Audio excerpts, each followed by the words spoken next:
Hello everyone and very warm welcome to all again on the channel of RN24। तो शुरू करते हैं आज का सेशन। ठीक है, क्वेश्चन आपके सामने है। First question is before you. Which one of the following hormone is responsible for gallbladder contraction and the release of bile into duodenum? पूछा आपसे क्या जा रहा है कि गल ब्लैडर के अंदर जो आपका बाइल जो स्टोर होता है, ठीक है, वो बाइल जो है कब जो है और कौन सा हार्मोन जो है इंटेस्टाइन का, वो आपके जो है गल ब्लैडर को स्टिमुलेट करेगा सीक्रेट करने के लिए आ, अपने हार्मोन को इन ड्यूडिनम ड्यूडिनम के अंदर। यानी बेसिकली देखा जाए तो जो सीसी के है, कोलिसिस्टिकोकाइनिन क्या है, कोलिसिस्टिकाइनिन जो है यानी सीसी के जो है वो जो है आपके, इसको कई बार शॉर्ट फॉर्म में सीसी के भी लिखा होता है ना, इसलिए अपन इसको बता रहे हैं। ठीक है, तो वहाँ पे वो जो है ना सीसी की जो है वो स्टिमुलेट करता है गल ब्लैडर को for the secretion of bile into the duodenum by the cystic duct. Cystic duct के थ्रू जो है वो जो बाइल है वो सीक्रेट हो जाता है। और रोल प्ले कौन कर रहा है? कोलिसिस्टिकाइनिन। ठीक है, सीक्रेटिन जो है इसका इसमें एटलीस्ट ये यहाँ पे इसका रोल नहीं, गेस्टिन का यहाँ रोल नहीं, और यहाँ पे जो वेसोक्टिव इंटेस्टाइनल पेप्टाइड का भी यहाँ पे रोल नहीं है। तो आपको इतना याद रखना है कि जैसे आप जो खाना खा रहे हैं उस वो खाना जैसे ड्यूडिनम पहुंचेगा, ड्यूडिनम जो है आप अपना जो हार्मोन है, ठीक है, कोलेसिस्टिकानिन, वो जो इंटेस्टाइनल जो आपके इंटेस्टाइनल जूस है उसके अंदर होता है कोलेसिस्टिकानिन, और वो जो है गल ब्लैडर का को स्टिमुलेट करेगा फॉर द सीक्रेशन ऑफ कोलेसिस्टिकानिन। ठीक है, चलते हैं नेक्स्ट क्वेश्चन पे।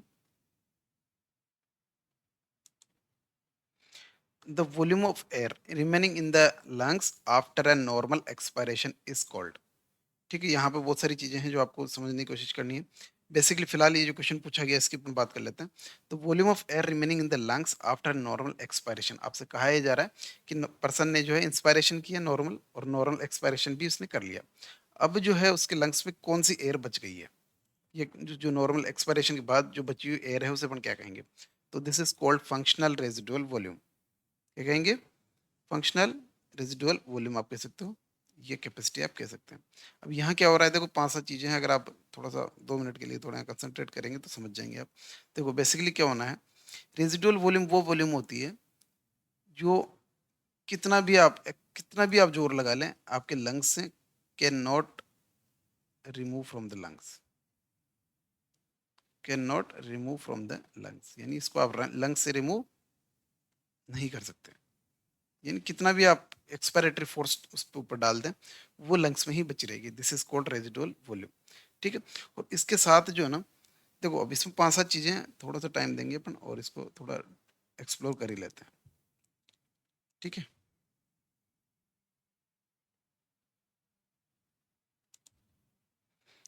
तो सबसे पहले देखो अपन यहीं से स्टार्ट करते हैं रेजिडुअल वॉल्यूम से। पहली बात किसी करेंगे अपन रेजिडुअल वॉल्यूम की करेंगे। रेजिडुअल वॉल्यूम क्या होती है?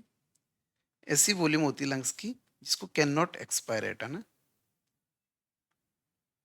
आप जो है कितना भी कोशिश कर ले उसको बाहर नहीं निकाल सकते।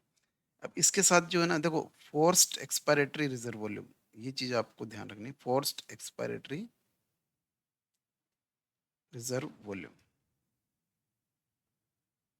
यहाँ पे क्या होता है, आप जो है नॉर्मल एक्सपायरेशन के बाद भी, जनरली अपन क्या करते हैं, नॉर्मली सांस लेने के बाद भी जो मतलब सांस आपने छोड़ दिए, एक्सपायरेट कर दिए, उसके बाद भी कुछ ऐसी वॉल्यूम होती है जिसको थोड़ा फोर्सफुली अगर उसको बाहर निकालना चाहें तो आप निकाल सकते हैं। This is called forced expiratory reserve volume. ठीक है, तो ये वॉल्यूम भी आपके, आप कब निकाल सकते हो? फोर्सफुली एक्सपायरेट आप कर सकते करो तब।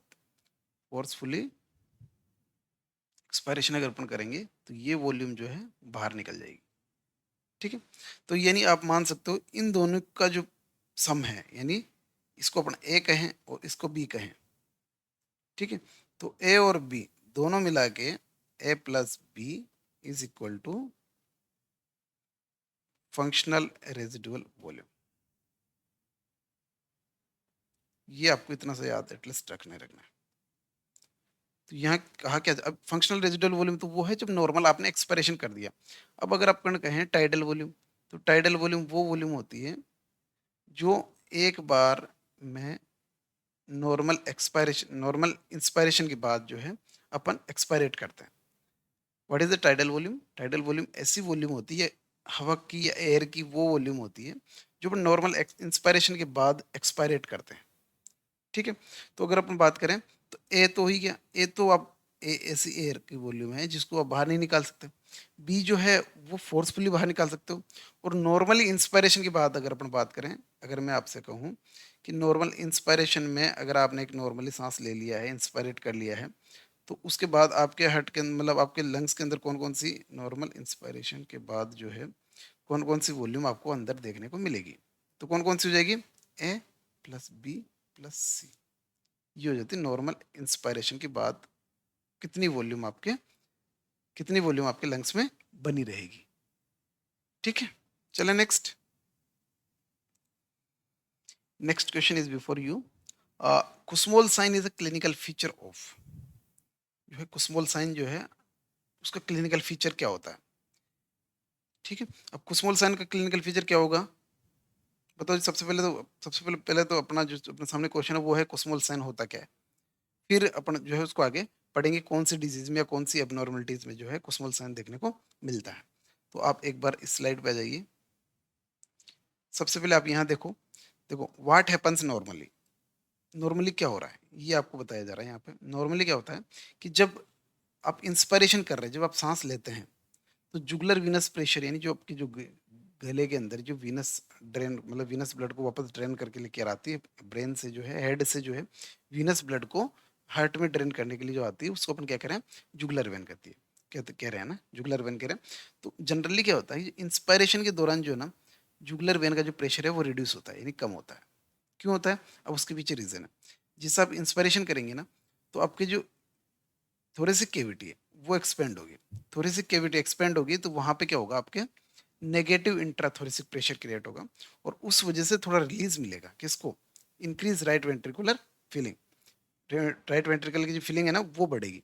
तो उसके दौरान क्या होगा? आपका राइट एट्रियम में जो है ब्लड जो है जो जुगुलर वेन का जो प्रेशर था वो रिलीज हो जाएगा। ये जनरली होता है नॉर्मली। यानी आप मोटा मोटी ये समझ सकते हैं कि इंस्पायरेशन के दौरान जुगुलर वेन का प्रेशर भी रिलीज अगर हो रहा है या कम हो रहा है तो इट मीन्स नॉर्मली चल रहा है। ठीक है, अब स्मॉल साइन में क्या होता है? थोड़ा ही चेंज हो जाता है, इसका अपोजिट हो जाता है। जब इंस्पायरेशन ले रहे हैं तो जुगुलर वेन का प्रेशर बढ़ रहा है। ठीक है, अब कुस्मोल साइन में क्या देखने को मिलेगा आपको? बेसिकली ये चीज आपको देखने को मिलेगी। कुस्मोल साइन इज पैराडॉक्सिकल राइज। यह क्या हो रहा है? पैराडॉक्सिकली, पैराडॉक्सिकल समझते हैं ना, नॉर्मल ये हो रहा है और उसके अपोजिट अगर कुछ हो रहा है तो उसे अपन क्या बोलते हैं? पैराडॉक्सिकल बोलते हैं। ठीक है, तो पैराडॉक्सिकल राइज हो रहा है jugular Venus pressure on inspiration. यानी जब आप इंस्पायरेशन कर रहे हैं तो जुगुलर विनस प्रेशर बढ़ रहा है, जबकि क्या होना चाहिए था? नॉर्मली क्या होना चाहिए था? जेवीपी जो है आप ऐसा समझ सकते हैं, इंस्पायरेशन आपने किया और यहाँ पे जुगुलर वेन जेवीपी इंक्रीज हो गया। किस में? कुस्मोल साइन में। जबकि नॉर्मली क्या होता है? रिलीज हो जाता है। क्लियर? ऑर्डिनरी क्या होता है? Ordinary the JVP falls with the inspiration. यानी अगर नॉर्मली देखें तो JVP is fall with inspiration. ये नॉर्मल चीज है, this is the normal process. और अगर इंस्पायरेशन के साथ जुगुलर वेनस प्रेशर बढ़ रहा है, इट मीन्स क्या है कि ये कौन सा साइन आपको देखने को मिल रहा है? कुस्मोल साइन आपको देखने को मिल रहा है। और ये आप इस इमेज से अच्छे से समझ सकते हैं। क्वेश्चन आपके सामने ये है, small sign is a clinical feature of. अब किसका क्लिनिकल फीचर है? कंस्ट्रक्टिव पेरिकार्डियाटिस का, हाइपरट्रोपिक ऑब्स्ट्रक्टिव कार्डियोमायोपैथी का है, या इंटरसेप्टल मायोकार्डियल इंफ्रैक्शन का है, या डायलेटेड कार्डियोमायोपैथी का है। ये आपको बताना है। तो इसका बेस्ट रेस्पॉन्स क्या रहेगा? कंस्ट्रक्टिव पेरिकार्डियाटिस। यानी कि पेरिकार्डियम जो है आपका वो कॉन्स्ट्रिक्टिव हो गया है ना, मतलब एक तरीके से फाइब्रस शेप में बनता हो जा रहा है। उसकी इलास्टिसिटी जो है धीरे धीरे पुअर होती जा रही है। ठीक है, due to inflammation. This is called constrictive pericarditis. Clear? चलते हैं नेक्स्ट स्लाइड पे। बताओ जी। Thickened ventricular wall with normal diastolic function is a feature of. देखो यहाँ क्या हो रहा है, वेंट्रिकल वॉल जो है ना वो थिक हो गई है ना, उसकी जो मसल्स है वहां पे क्या हो गई? हाइपर ट्रोफी हो गई है। मतलब थिक हो गई है। वो नंबर ऑफ हाइपरप्लेजिया भी हो सकता है, ट्रोफी भी हो सकती है, तो इसमें नहीं कहा है क्वेश्चन में। बट थिकंड हो गई है। और उसकी बट थिकंड तो हो गई, बट उसका जो डायस्टोलिक जो फंक्शन है, सिस्टोलिक भले पुअर हो सकता है बट डायस्टोलिक जो फंक्शन है उसका वो नॉर्मल है, ठीक है, विद नॉर्मल डायस्टोलिक प्रेशर, मतलब वो प्रॉपर डायलेट हो रही है और कंस्ट्रिक्ट हो रही है, ठीक है। अब कौन सी डिजीज में आपको देखने को मिलेगी? सबसे पहला ऑप्शन आपके सामने hypertrophy, hypertrophic cardiomyopathy, restrictive cardiomyopathy, endomyocardial fibrosis और एथलीट्स हार्ट। बेस्ट रेस्पॉन्स क्या होना चाहिए ये आपको बताना है। तो इसके लिए बेस्ट रेस्पॉन्स क्या होगा? Athletes heart. क्यों होगा? क्योंकि देखो, एक एक पे अपन थोड़ा विचार कर लेते हैं। देखो हाइपरट्रोपिक, अब एक बार ये इमेज आप देखिए नेक्स्ट, आई थिंक आपको थोड़ा ज़्यादा क्लियर समझ में आएगा। देखो यहाँ पे क्या हो रहा है, ये आपका नॉर्मल हार्ट है। तो कार्डियोमायोपैथी आपको से आप क्या समझ रहे हैं? हार्ट की जो कार्डियक मसल्स है ना, यहाँ पे जो समस्या मतलब जो प्रॉब्लम डेवलप हो रही है वो कहाँ पे हो रही है? मसल्स में डेवलप हो रही है, ना आपके मतलब उसके वॉल्यूम में कोई कोई गड़बड़ नहीं हो रही है, उसके कंडक्टिंग सिस्टम में कोई गड़बड़ नहीं हो रही। गड़बड़ कहाँ हो रही है? थिकनेस ऑफ द वॉल, यानी जो कार्डियक मसल्स है ना वहाँ एबनॉर्मलिटी डेवलप हो रही है। दिस इज कॉल्ड कार्डियोमायोपैथी, यानी कि abnormality into the cardiac muscles. This is not, this is known as cardiac cardiomyopathy, ठीक है। अब ये जो इमेज आप देख रहे हैं, तो नॉर्मल हार्ट में क्या हो रहा है? देखो, जो मसल्स की जो थिकनेस है वो एक अप्रोप्रिएट है, ना मोटी है ना ज़्यादा थिक है, ना ही कम है, ठीक है, जितनी आवश्यकता है उतनी है, ठीक है। और ये देखो, ये इसकी जो थिकनेस, ठीक है। अब नेक्स्ट इसमें क्या हो रहा है? देखो नेक्स्ट जो देखोगे, ये हाइपरट्रोपिक कार्डियोमायोपैथी हो रही है। हाइपरट्रोपी समझते हैं ना? देखो, सेल जो है ना उसका डायमीटर दो तरीके से बढ़ता है। एक तो हाइपरट्रोपी, एक होता है आपके, एक हो गई आपके हाइपरट्रोपी और दूसरी हो गई आपके हाइपरप्लेजिया, ठीक है।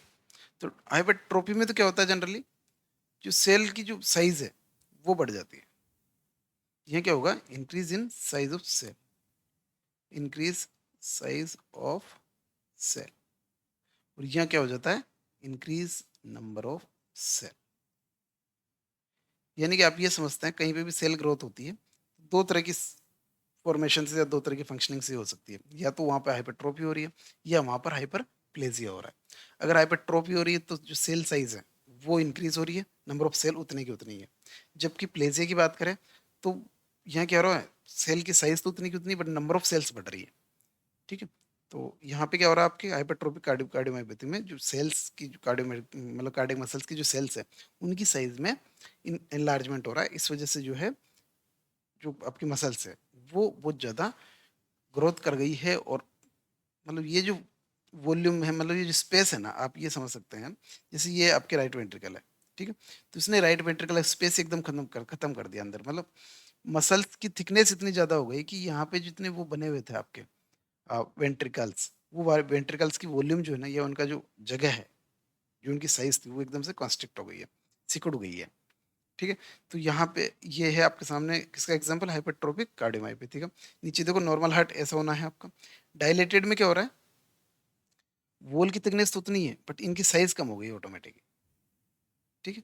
जैसे, सॉरी, कम नहीं, ज़्यादा। ये जैसे ये आपका लेफ्ट वेंट्रिकल है, ठीक है, दिख रहा है ना? अब देखो, नॉर्मली इतना होना चाहिए था लेफ्ट वेंट्रिकल, और यहाँ पे क्या हो गया? डायलेट हो गया। अब यहाँ पे थिकनेस में कोई इशू नहीं है, थिकनेस उतनी की उतनी है जितनी नॉर्मल होनी चाहिए, बट ये डायलेट हो गया। अब ये डायलेट कब होता है? जब इसको एक्स्ट्रा फंक्शनिंग करनी पड़ती है, किसी तरह का रेजिस्टेंस आ गया होता है, तो ये वापस से बहुत तेजी से फंक्शन करने लग जाता है। और बहुत दिनों तक अगर करता रहेगा तो उसके अंदर ऑटोमेटिकली डायलेटेड हो जाता है। बेसिकली कहाँ देखने को मिलता है? हार्ट फेलियर या ऐसा, उस ऐसी जगह पे जो है आपको डायलेटेड कार्डियोमायोपैथी देखने को मिलेगी। हाइपरट्रोफाइड में आप देखोगे, वापस यहाँ पे वो सेम जो अपन पढ़ चुके हैं, ऊपर हाइपरट्रोफी हो रही है। तो यहाँ क्या हो गया कि जो मसल्स है उसका वॉल्यूम बढ़ गया, और अंदर वाले जैसे लेफ्ट वेंट्रिकल, जितने अपने दोनों राइट और लेफ्ट वेंट्रिकल है उनका वॉल्यूम कम हो गया। रेस्ट्रिक्टिव में क्या होता है कि यहाँ तक ठीक है, ऊपर कहीं न कहीं पे जो इसमें ऑब्स्ट्रक्शन है, इस वजह से जो प्रॉपर पंप ये नहीं कर पाता, ठीक है। तो ये है इसकी स्ट्रक्चर। क्वेश्चन आपके सामने ये था। तो बेसिकली थिकंड वेंट्रिकल वॉल थी, वेंट्रिकल वॉल तो थिकन हो गई, बट डायस्टोलिक फंक्शन नॉर्मल है। और ये आपको देखने को मिलेगा एथलीट्स हार्ट में, यानी एथलेटिक जो पर्सनैलिटी वाले पर्सन होते हैं उनमें ही अपने को देखने को मिल सकता है। क्लियर?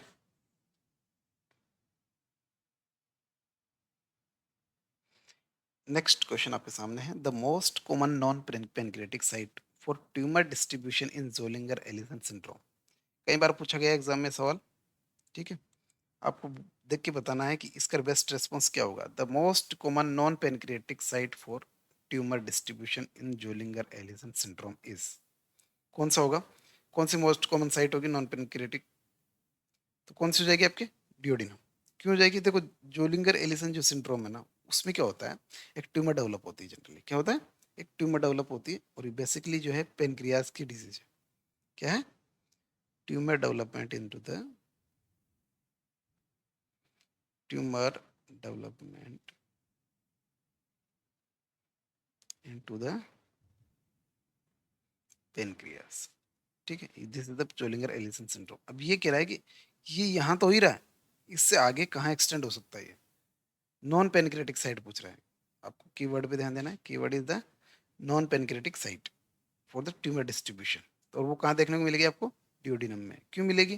क्योंकि भाई पेनक्रियाज जो डायरेक्टली कहाँ आगे अटैच हो रहा है, ऑब्वियसली ड्यूडिनम में हो रहा है। तो इसमें कोई याद रखने वाली बात नहीं, सीधा कॉन्सेप्ट आपको माइंड में रखना है कि जो ऑर्गन नियर बाय होंगे वहीं तो ट्यूमर डिस्ट्रीब्यूट होगी। सबसे पहले ट्यूमर डेवलप कहाँ होगी? जहाँ ऑलरेडी है उसकी नियर बाय वो पहले डेवलप करेगी। ठीक है, तो ड्यूडिनम पे ये डेवलप करेगी। ठीक है, थैंक्स फॉर वॉचिंग। मिलते हैं नेक्स्ट सेशन में, तब तक के लिए गुड बाय।